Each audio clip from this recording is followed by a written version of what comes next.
Assalamualaikum warahmatullahi wabarakatuh. Selamat siang. Perkenalkan, nama saya Muhammad Fatir Al-Fajar, NPM 2405005,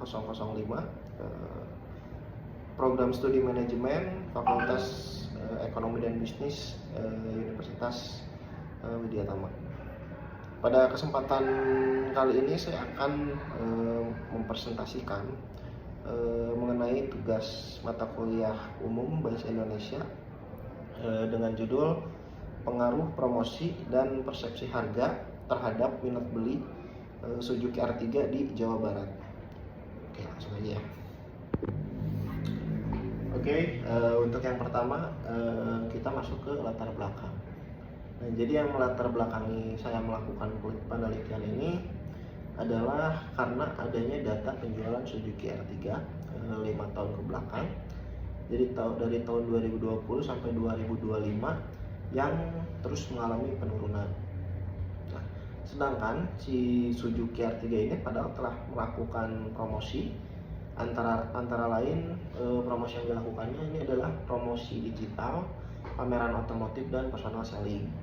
Nah, selain itu terdapat juga data harga mobil Suzuki mulai dari tipe yang terendah sampai yang tertinggi, dan menurut saya ini merupakan harga yang sangat terjangkau. Oke, selanjutnya kita masuk ke landasan teori. Nah, jadi di sini ada 3 variabel penelitian. Yang pertama adalah promosi atau X1. Ini meliputi iklan, promosi penjualan, personal selling, dan digital marketing.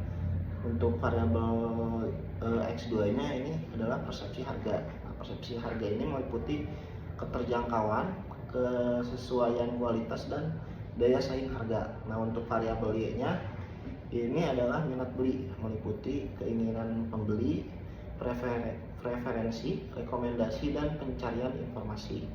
Nah, jadi indikator-indikator tersebut digunakan sebagai dasar dalam penyusunan kuesioner dan pengukuran variabel pada penelitian ini. Lanjut. Nah, selanjutnya kita akan masuk ke kerangka pemikiran.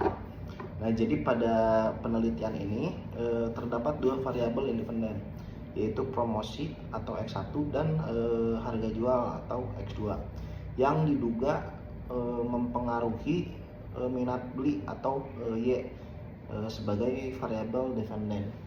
Nah, jadi dari data di sini kedua variabel tersebut dianalisis pengaruhnya terhadap minat beli, yang terdiri dari minat transaksional, preferensial, dan eksploratif. Nah, jadi berdasarkan kerangka pemikiran ini dilakukan 3 hipotesis. Yang pertama, hipotesis pertama atau H1 ini promosi berpengaruh terhadap minat beli.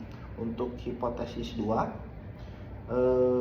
atau H2 ini persepsi harga berpengaruh terhadap minat beli, dan untuk hipotesis 3-nya promosi serta persepsi harga secara simultan berpengaruh terhadap minat beli. Nah, untuk selanjutnya kita masuk ke tujuan dari penelitian. Nah, jadi penelitian ini bertujuan untuk yang pertama mengetahui kondisi promosi dari si Suzuki R3. Nah, selanjutnya mengetahui persepsi harga konsumen, lalu mengetahui tingkat minat beli, dan menganalisis pengaruh promosi terhadap minat beli. Nah, selanjutnya ada menganalisis pengaruh persepsi harga terhadap minat beli dan pengaruh keduanya secara simultan. Oke.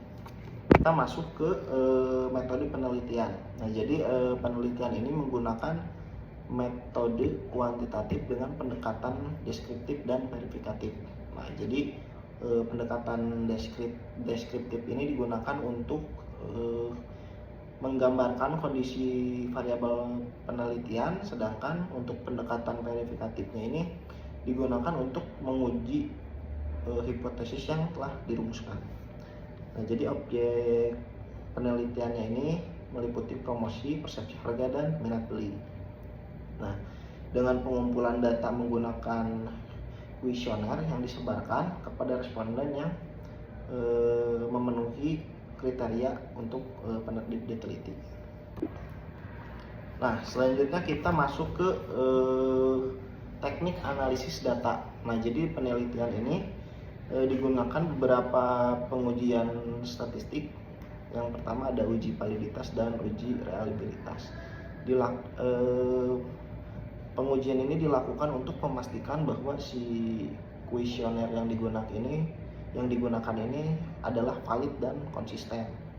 Nah, selanjutnya analisis regresi linear berganda digunakan untuk mengetahui pengaruh promosi dan persepsi harga terhadap minat beli.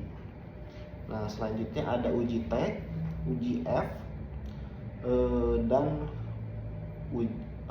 koefisien determinasi. Nah, ini digunakan untuk mengetahui seberapa besar kontribusi promosi dan persepsi harga dalam menjelaskan variasi minat beli. Nah, selanjutnya untuk hasil dan penelitian. Jadi temuan utamanya itu adalah promosi berpengaruh positif terhadap minat beli. Nah, selanjutnya persepsi harga juga berpengaruh positif terhadap minat beli. Lalu semakin baik promosi dan persepsi harga, jadi berpengaruh ke semakin tingginya minat beli.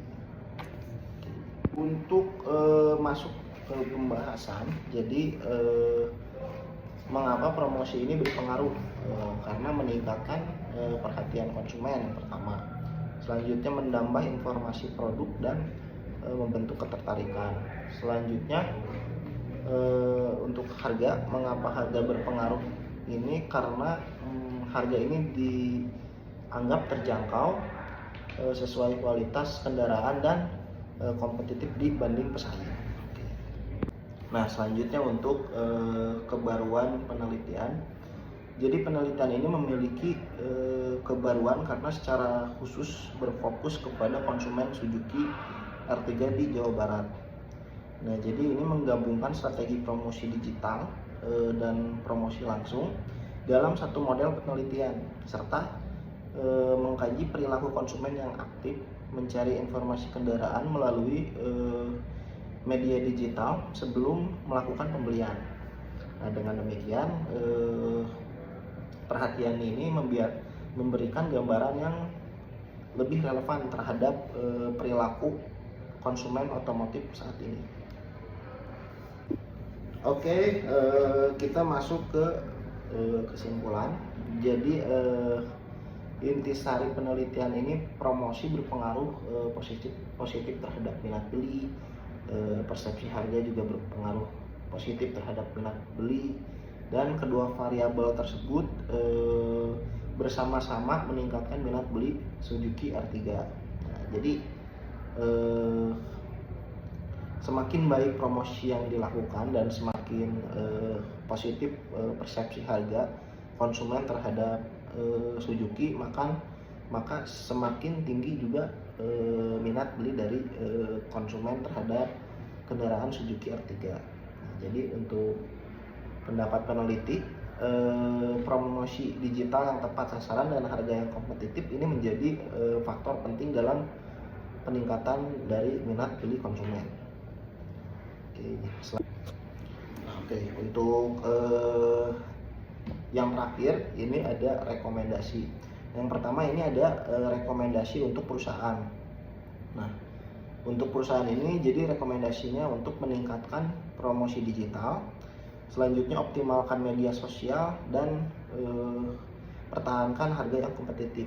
Nah, selanjutnya untuk rekomendasi untuk penelitian selanjutnya dapat menambahkan variabel-variabel lain yang mungkin bisa meningkatkan minat beli seperti kualitas produk, citra merek, kualitas pelayanan, dan kepercayaan konsumen. Oke, sekian presentasi dari saya. Mohon maaf bila ada kata-kata yang kurang berkenan atau mungkin informasi-informasi yang kurang lengkap. Mohon dimaklum, kurang lebihnya saya ucapkan terima kasih.